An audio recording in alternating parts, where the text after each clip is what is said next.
radiocarbon dating and dating the age of the Earth. So there's radiocarbon dating, but the more accurate term is radiometric dating. So I'm going to read to you briefly from Wikipedia. Radiometric dating. Radiometric dating or radioactive dating is a technique used to date materials such as rocks or carbon, in which trace radioactive impurities were selectively incorporated when they formed. The method compares the abundance of a naturally occurring radioactive isotope within the material to the abundance of its decay products, which form at a known constant rate of decay. The use of radiometric dating was first published in 1907 by Bertram Boltwood and is now the principal source of information about the absolute age of rocks and other geological features, including the age of the Earth itself, and can be used to date a wide range of natural and man-made materials. This is absolutely untrue. It does a terrible job of dating anything, and well, you'll see as we get to it, the accuracy of it is debatable at best and completely inaccurate and unreliable in reality. So there are different methods of radiometric dating, which vary in the time scale over which they are accurate and the materials to which they can be applied. This is their mainstream scheme, that they have these different versions that they're refining to get different types of accuracy about different types of date scales. But you'll see that their date scale is so ludicrously off that it makes the entire project null and void to begin with, because they base it on their heliocentric model to begin with. Their expectations are way off. Now, why I'm bringing this up, that there is another method of dating the Earth which is much more accurate, and it is the polonium radio halo.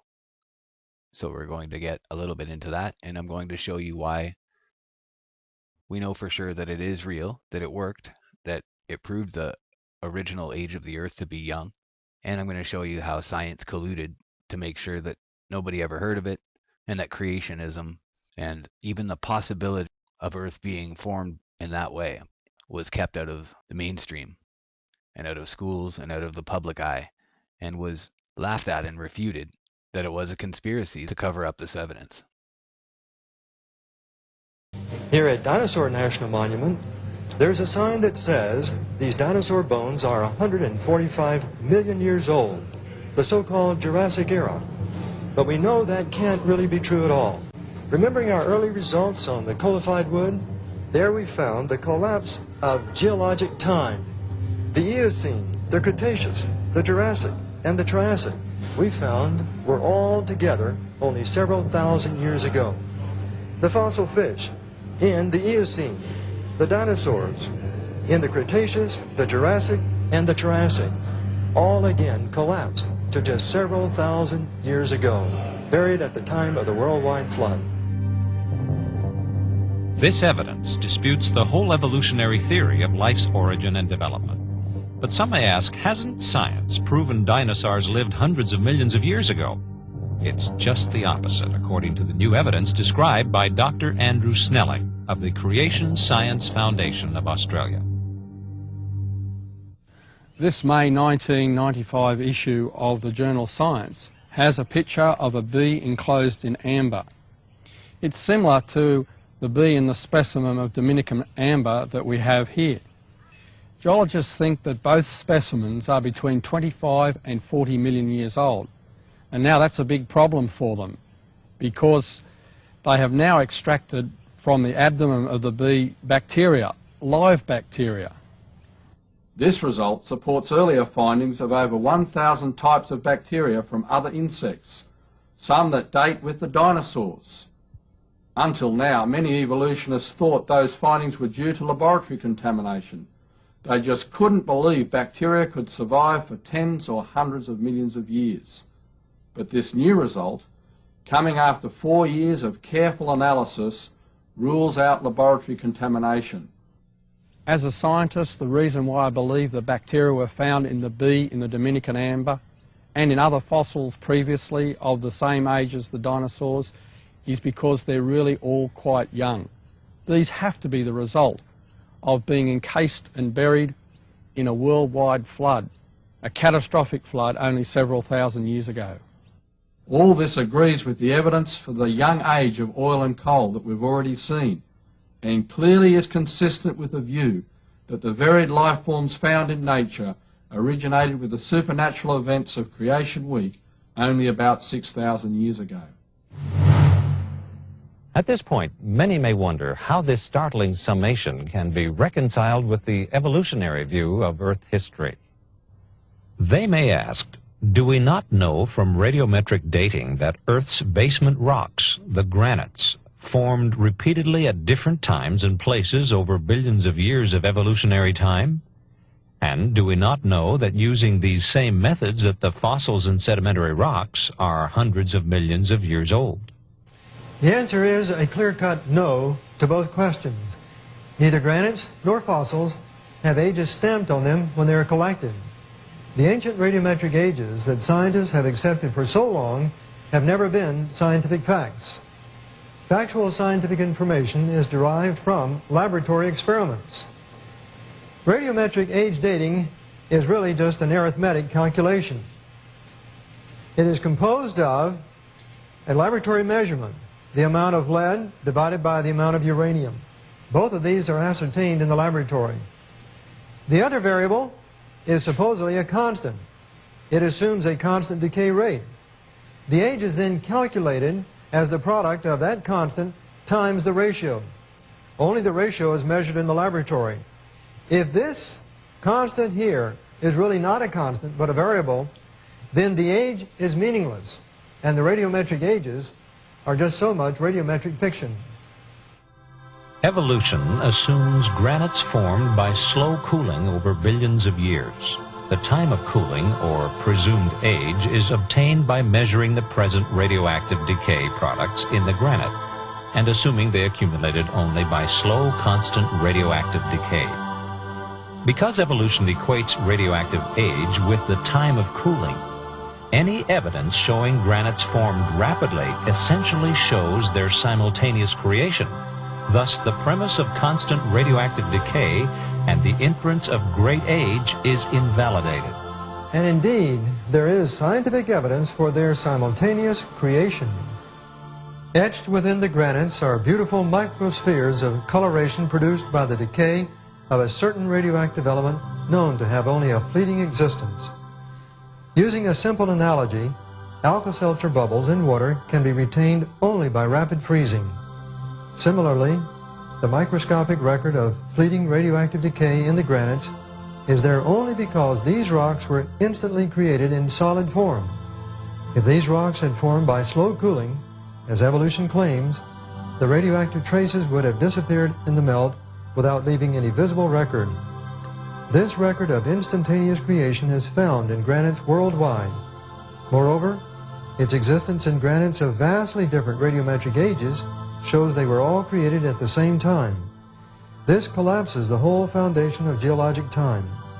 The hundreds of millions of years of cooling time that geologists have thought necessary to form the giant monolith El Capitan is reduced to less than a few minutes.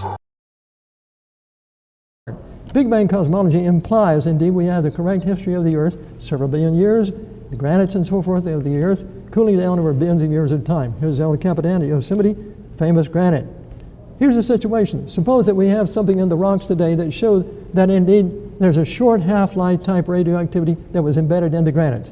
If indeed you don't have anything there to indicate that, then the rock is going to cool over millions of years to get a solid rock. However, if there's something in the granite itself that would indicate a short half-life radioactivity was embedded in the granite, then you're going to have basically instant creation. We do have that. I've looked at rocks all over the world, granite rocks all over the world, and what do they have? Have these little circular rings here. This one is produced by the decay of polonium-218.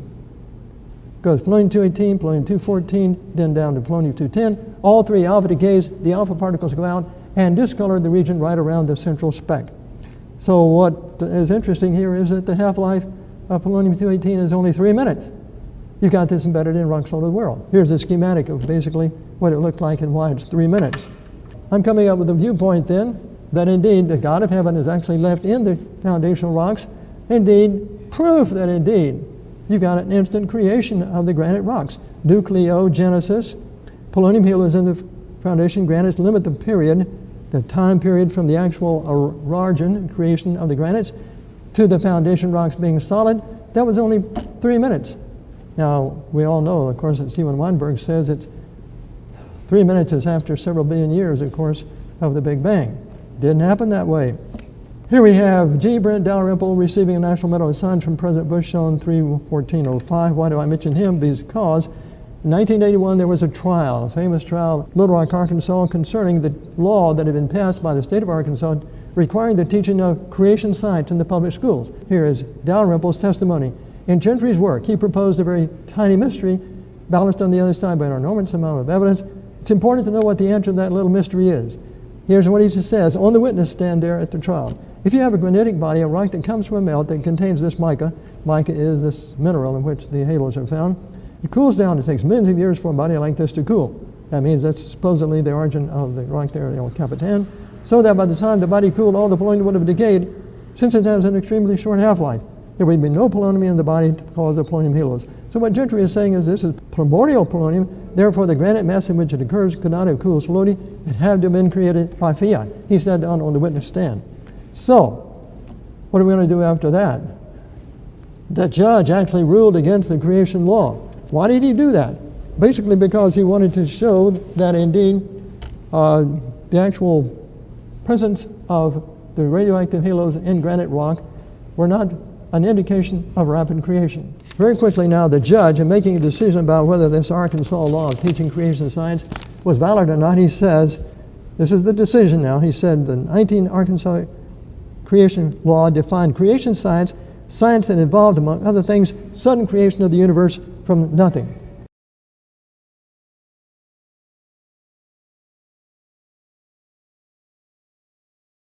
However, when Judge Overton gets to the point of actually rendering his decision, referring to my work, which is the work showing that indeed there was instant creation, Overton says it's been dated. It's been dated. Now, 10 years prior to that time, I was, publishing in Science and Nature over and over and over again the evidence for these primordial radioactive halos. So I wondered how in the world could it be that Judge Overton would say my work was dated when it was all right there before him for the last 10 years, and on the witness stand, Brent Dalrymple says it's a very tiny mystery, and I'll show you. I got a letter in the mail several years now after the trial, and it was concerning a talk given by Frank Tipler, University of New Orleans, cosmologist there, and he says the following. He's now quoting about his paper he gave there at Proceedings of the 1984 Biennial Meeting of the Philosophy of Science Association in East Lansing. Here's what he says. Commenting now on the law and in the fact that indeed, it involved creation and so forth, I pointed out this contradiction to Judge Overton. This is now Tipler talking, saying he wrote to John Wheeler, saying that indeed this cannot be. If indeed there's something wrong, that you can't just throw out the law itself. And he said that John Wheeler said he would not be able to obey the law if indeed the law was passed and said you could teach creation science. Then he goes on to say the following. When I discussed Judge Overton's opinion at the PSA conference, Philosophy of Science Association conference in 1984, he said the following. Dave Schramm, who was one of the expert witnesses in the Arkansas case, as we all know probably, Dave Schramm was a very, very, very famous cosmologist a number of years ago. Dave Schramm remarked to me, Tipler, that he and other cosmologists in the case were unhappy with this part of Overton's opinion. Schramm, it says, and other cosmologists tried to convey to the judge that the standard Big Bang theory was also a creationist theory. That means that Dave Schramm and other cosmologists got to the judge. There was collusion between the ACLU expert witnesses and the Judge Overton.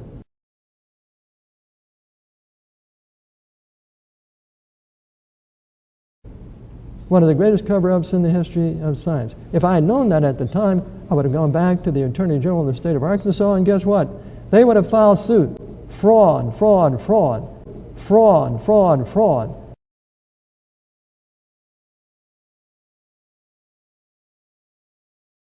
At the Arkansas creation trial. In other words, the only way that this material I'm telling you this afternoon has escaped notice, public notice, is because of the deception that was practiced there at the Arkansas trial by the ACLU. All right, so here's what happened. Remember, at the trial, Brent Dalrymple said, this business of Gentry, he's got primordial halos. It looks like it's fiat creation.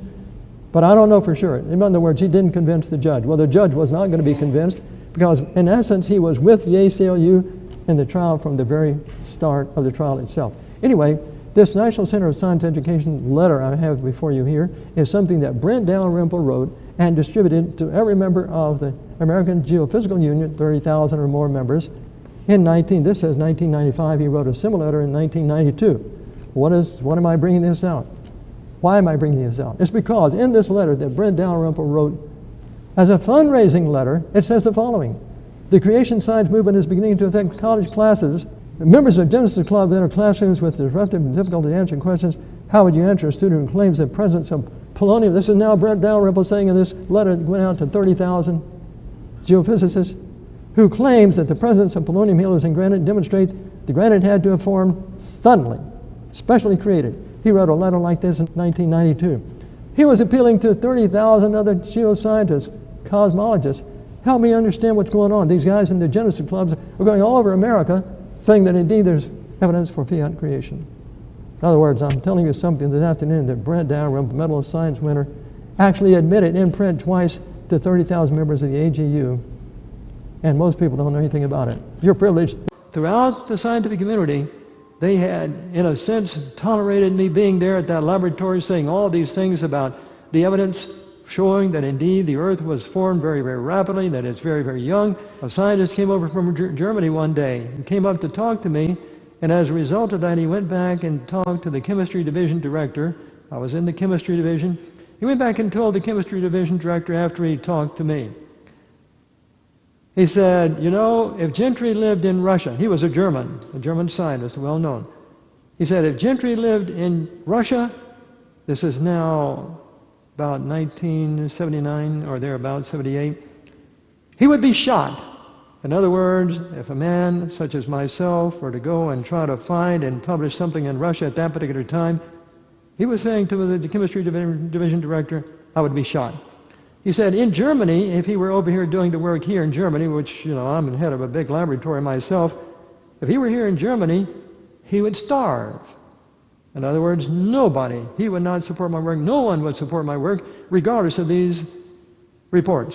He said, only here in America, with you, meaning the chemistry division director, is Gentry able to do the work that he's done and get these papers published. I know what the answer was for me being able to stay there that long. That was the God of heaven intervening to help me use the marvelous facilities of the laboratory and the friendship of the people of the laboratory for a long period of time to get these results out to the world. Well, what happened here at the Arkansas Creation Trial, it turns out, I'll mark here on the screen, the gentleman, Brent Dalrymple, who was there to testify for an ancient age of the earth. He was one of the world's eminent geologists. He was there to testify and to affirm, you know, ancient earth, so therefore evolution of the earth, evolution of life had to have happened. And that's exactly what he did. And yours truly, of course, at that particular time, I'm down here on the lower right. You can see I'm flashing the light up there. That's where I was, and along with several others who came to testify for creation. But remember we said that Brent Dalrymple was an eminent scientist? David, what happened there in March 2005?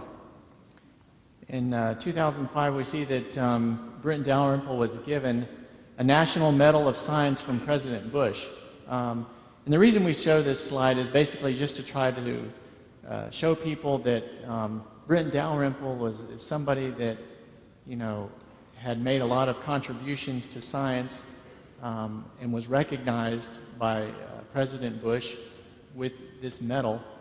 But in the process of making these contributions to science, he also wrote some letters which were used.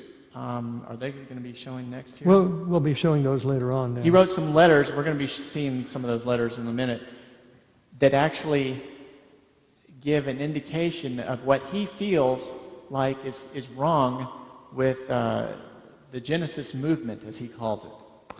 But right now at the trial, Brent Dalrymple was testifying. Now this is what the judge, the Attorney General, Assistant Attorney General David Williams, Brent Dalrymple was on the witness stand. And he was, for example, like right here. And the judge, Overton, was right here. And he was being cross-examined by David Williams, who was standing almost 5 or 10 feet from Brent Dalrymple, who was sitting in the witness stand. And he was going through a series of questions of Brent Dalrymple, trying to find out exactly more. Brent Dalrymple had already testified about the ancient age of the earth and on and on and on. In fact, he said that people who believed in creation and the young age of the earth were, guess what? They were like flat earthers. In other words, they were really off track. But the Assistant Attorney General, David Williams, got around to asking him about my work. And he said, Dr. Dalrymple, what about Robert Gentry's work? And this is what he had to say. On the witness stand there with a full course of the audience and the judge listening, and also it's in record of the trial itself, and it's copied there in my book if you're ever interested in reading. Go ahead. Right, it's part of the trial transcript. Basically, Brent Dalrymple's explanation of the polonium halo research, he states this. He says, also in Gentry's work, he proposed a very tiny mystery, which is balanced on the other side by an enormous amount of evidence. Notice the similarity between what the National Academy of Sciences said in its booklet, Science and Creationism. You know, or Frank Press's letter response to Dad, where he says, I don't see how one piece of data can balance the overwhelming information on the other side. And here, Brent Dalrymple is saying the exact same thing. A tiny mystery balanced on the other side by an enormous amount of evidence, but he does think it's important to know what the answer to that little mystery is. And for most people, I'll just tell you this, most people, the answer to that little mystery is simple. It was formed by some uranium precursor which has, millions of year half-life. That's their answer. That's the only answer they can come up with. And that answer was refuted by the published papers. But anyway, the rest of his thing, he says, he's trying to explain now exactly what is this little mystery. He says, if you have a granitic body, a rock that comes from the melt, that contains this mica, and it cools down. It takes millions of years like that for a body to cool, so that by the time the body cooled, the body of rock is what he's referring to here, all the polonium would have decayed. What happened to the Alka-Seltzer tablet a minute after it was put in the glass? It decays away. All the activity from the tablet is gone. Once it's gone, can you capture the activity of the tablet fizzing in the water? No. Once it's gone, it's gone. The same thing with the polonium halos. So that by the time the body cooled, all the polonium would have decayed, since it has an extremely short half-life of the order of minutes. Therefore, there would be no polonium in the body to cause the polonium halos. So what Gentry is saying, this is primordial polonium. In other words, primordial polonium, not polonium derived from uranium. And that was the subject of all these papers. Therefore, the granite mass in which it occurs could not have cooled slowly. Therefore, it must have been created by fiat instantly. You know, the essence of what really is behind the research on the polonium halos is not that difficult to grasp. What's difficult to grasp is what follows in train if you accept that scientific evidence. And that is basically you can no longer have long ages. You can't have your long ages for the rocks to form. You can't even have your long ages prior to the formation of life. You can't have it. And it kind of makes common sense a little bit, because if you really believe that the 6 days of creation are literally occurred like they are stated in the Bible, It's not hard to accept the fact that God on day one of creation week, spoke the earth into existence. Just like on day 4 of creation week, God created the lesser light and the greater light. Oh yeah, He made the stars too. So if you really want to believe that the earth is billions of years old, you've got to also believe that the sun and the moon and the solar system are billions of years old. But that all flies in the face to the plain word of the Bible. To say then that, well, somehow there was a shroud, which was covering the moon and covering the sun, takes away from the literal wording of the verse when it says he made two great lights, the lesser light to rule the night, the greater light to rule the day. You can also go into the Greek and try to look at the origins of the words, but to me, it makes sense in English. I mean, I can read it in English and I can figure out what's going on.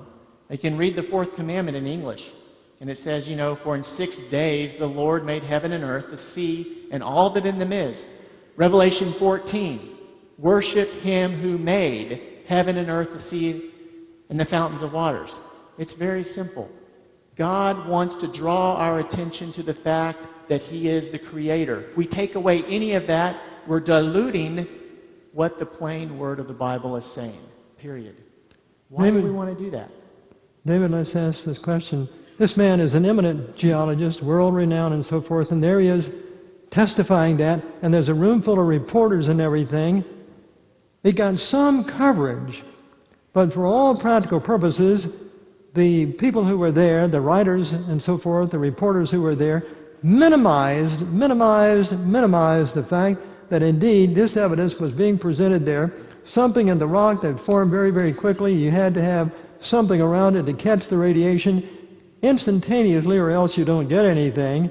And yet the reporters that were there, with few exceptions, said almost nothing about this evidence. Now, here it is.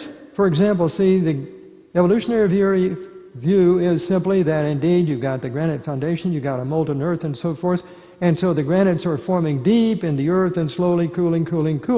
But what we've just seen is a comparison now. Up top, the top part of our schematic up there, is that if we have radioactive decay plus slowly cooling molten granite, then indeed, radioactive decay meaning the rapid radioactive decay, slowly cooling granite, there are no halos. Nothing is going to be caught in the granite because it's all gone long before the rock actually formed into a solid. The second one, the second illustration, radioactive decay, rapid radioactive decay, instantly created cold granite. It's just like a Polaroid. I could be up here tonight with a Polaroid camera, if they're still used these days, and we push the shutter, push the button, of course. The flash flashes light, and indeed it goes to the audience, comes back. Now, the shutter has got to be synchronized with that flash of light so that it opens and closes instantly, or at the same time, synchronized for it to come back and go back to the film. The film now records the object, the image of the light. Now, the film then is like the granite. The granite has to be there in a form so that it can capture the radiation. The radiation itself would be like the flash of light going out and coming back through the open shutter. There has to be a synchronization of the creation of the little tiny speck of radioactivity for that polonium halo has to be there along with the creation of what's around it, the granite rock, has to be done all together, has to be done instantaneously, or it's all over in just a very, very, very short period of time. The very fact of the matter is, the reason why you haven't heard of all this before, for all practical purposes, most of you, is because, look at this. Tested theories, go ahead, David. Tested theories of science such as mechanics, electromagnetism, optics and light, nuclear physics and thermodynamics have all had their central assumptions validated experimentally in the laboratory thousands of times. False scientific theories are built upon central assumptions which have never been validated. They can masquerade for decades and even centuries before their falsities discovered. This one was started by an isotope of polonium with only that 3-minute half-life. And I want to pick up on what David just said. There are people who continue to say, well, no, they're not really primordial, made in the beginning, and so forth. And so, over 30 years ago, I published to the entire scientific community. I challenged them. I simply said, if you don't believe that these halos indeed were formed by God supernaturally, the only option is they had to form naturally. You have all the ingredients to go back and try to form these halos in the granites to reproduce them. I've challenged them over and over and over again for 30 years to say, if you don't believe this evidence for creation is really of God, then you should be able to reproduce it. Oh, no. They don't want to hear that. You will never find the evolutionists even mentioning the fact that they fail to actually do the very fundamental thing that science requires. If they believe a theory, and they have all the material, of course, to try to duplicate it, they should be able to do it. We're going to get into that a little bit later on, more specifically, so you'll have a better idea. Right now, as David has pointed out so clearly here, we're saying that these halos are primordial. Now, whatever, in other words, this little illustration right here, at the top we have a glass of water, we put in Alka-Seltzer, and after a minute or so, it's gone, okay? But down at the bottom, you put in the Alka-Seltzer, and if you instantly freeze the water when the bubbles are coming out, then of course the bubbles are going to be in the glass. And also the bubbles are going to be there after 100 years. In other words, for the actual radioactive particles to shoot out and have a record there in the granite rock, it has to be what? Formed simultaneously with the injection of the radioactivity in the rock. It's simply bing, bing, bing, bing, bing. And it's all along. Now look at this next slide. What is it? Good old El Capitan again. We're saying that these halos are in El Capitan. And so we go from there to, David? Again, what are the implications? We're going back to what the Bible says, that the word of the Lord was used to speak the earth into existence. All the host of them by the breath of his mouth. For he spake and it was done, he commanded and it stood forth. And there's really no other way to say it. And he actually then decided for us living here today and for those in the last days who are in any way doubting the Genesis record of creation in Psalm 33, 6 and 9, he left something here to affirm scientifically what he said. That's all there is to it. Back in 1981, after I had been at the Oak Ridge National Laboratory for over 10 years as a guest scientist, publishing papers on what we're talking about tonight, bringing out to the scientific community the evidence for creation, and virtually getting no refutation, the laboratory was letting me remain year after year and year after year because I was publishing these papers, not because I was publishing the papers per se, but because the papers were being published and the personnel at the laboratory could see there was no refutation. They could see these articles were being published in the world's esteemed scientific journals, and there were no evolutionists that were being able to shoot the evidence down. So I went to this trial, and over here on the left-hand corner you can see the people who came to the trial, the scientists who came to the trial for the evolutionist position, and on the right, the scientists who came to the trial for creation. What happened is, earlier, in the early part of 1981, the state of Arkansas had passed a law requiring the teaching of creation science in the public schools. The ACLU challenged that law, and I was asked to come and testify about the scientific evidence that I had been publishing. Well, my wife and I prayed about it, and if something happened to indicate that's exactly what I should do, I should go and testify. I realized, however, that in doing this, it was going to go out not just to the scientific community now, it was going out to the world. And I had a pretty good idea that the laboratory management was going to take a very dim view because... How does this creation evidence impact on the age of the earth? Very significantly. Simultaneous creation of different granites tells us that the various radiometric ages are in error. Something is wrong. Earlier we found there was only one uncertainty in radiometric age calculations. That uncertainty was the assumption of a uniform decay rate.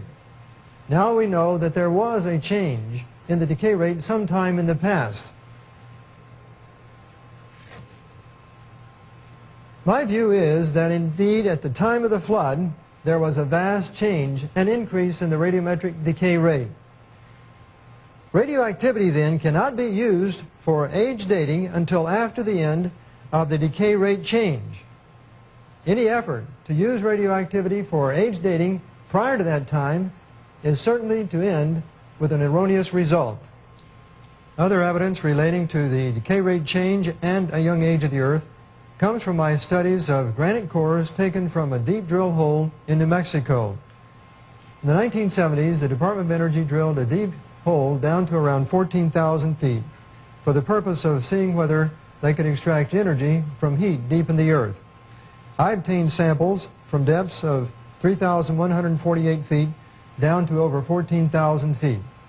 The purpose was to extract tiny microscopic zircons, uranium-bearing minerals, from the granites. The results of my investigations on these zircons were published in Geophysical Research Letters in 1982. The orange half circles here represent the tiny zircons in the granites at different depths. The first one at 3,148 feet at a temperature of 105 degrees centigrade. Going on down to a depth of 14,131 feet at a temperature of 313 degrees centigrade, 3 times the boiling point of water. Now let's assume that these zircons were filled with helium at a given time. The dots above the zircons represent how rapidly the zircons are losing helium at these various depths. Obviously, the hottest one at the greatest depth is going to lose it far more rapidly than the one at the highest depth at 3,148 feet. After a period of time has elapsed, we would expect that indeed the zircon at nearest the surface, 3,148 feet, would still have the greater amount of helium in it.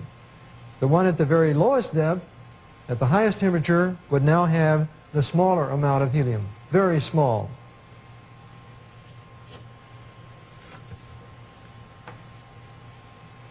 This last chart shows the actual experimental results, that we haven't found any helium whatsoever in the zircons at the greatest depths. We did find some at the first 3 depths, down to 197 degrees centigrade. Let's stop just for a moment and see if we can understand what was going on. Helium was being generated as uranium was decaying in these zircons. So the amount of helium in these zircons at various depths tells us something about the time at which the granite has been in existence at this particular temperature. The actual physical experimental results are shown now in the next chart. They're only meaningful as we make a comparison between what we would expect to find if indeed the Earth was 4.5 billion years old. On the left we see the amount expected if the Earth was 4.5 billion years old. Only a very, very small amount. What we have pictured here is really a guesstimate, an approximation. There's so many variables relating to something supposedly that far back that we can't be very, very precise. We do know, however, it would only be a very, very small amount because helium, this decay product of uranium, escapes very rapidly the higher the temperature is. What we actually found, however, in the experiments was helium in the zircons diminishing, diminishing, diminishing, but still there at a temperature of 197 degrees centigrade. The weight of the scientific evidence has brought us to the collapse of evolutionary time. There is a young Earth creation time scale. The radiometric ages of the granites, stretching from 80 million to 4 billion years, is invalid. These granites, from Yosemite to the basement rocks of the Grand Canyon, to Japan and India, to the granites of Europe and Russia and Canada, were all the product of a simultaneous creation. We haven't proved that the Earth is 6,000 years old, but we have found evidence that is consistent with a 6,000-year age of the Earth. And we have shown that a several billion-year age of the Earth is scientifically incorrect. We've captured only a brief glimpse of the various lines of scientific evidence that point to the truth and accuracy of the biblical record of Earth's recent creation and the Great Flood. Brief though our glimpse has been, the conclusion has been certain. The radioactive traces in coalified wood collapse the geological timescale for life on Earth from hundreds of millions of years to just thousands. The occurrence of the worldwide flood explains the rapid accumulation of vegetation responsible for Earth's vast coal and oil reserves. The young age of coal and its rapid formation in the laboratory, as well as the oil now forming in Guaymas Basin off the California coast, fits only into a young, not ancient, age of the earth.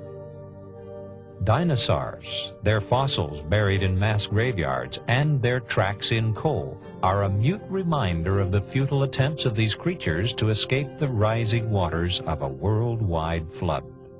The excess helium in deep granites provides concrete evidence the Earth's crustal rocks are young, thus powerfully disproving the whole concept of an anciently evolving Earth. And finally, the fingerprints of creation, also found in the granites, the very rocks the Bible speaks of as Earth's foundation rocks, confirm these rocks were all the product of the same creation. This fact invalidates evolution's basic assumption of uniform radioactive decay and collapses the whole structure of evolutionary time. We must conclude, therefore, that evolution's 4.5 billion year age of the Earth is nothing more than science fiction. Prior to viewing this evidence, perhaps few would have believed that the granite monoliths of Yosemite were part of Earth's creation about 6,000 years ago. This is somewhat understandable, seeing that we live in a secular world dominated by the belief that science supports the evolutionary view of an ancient Earth.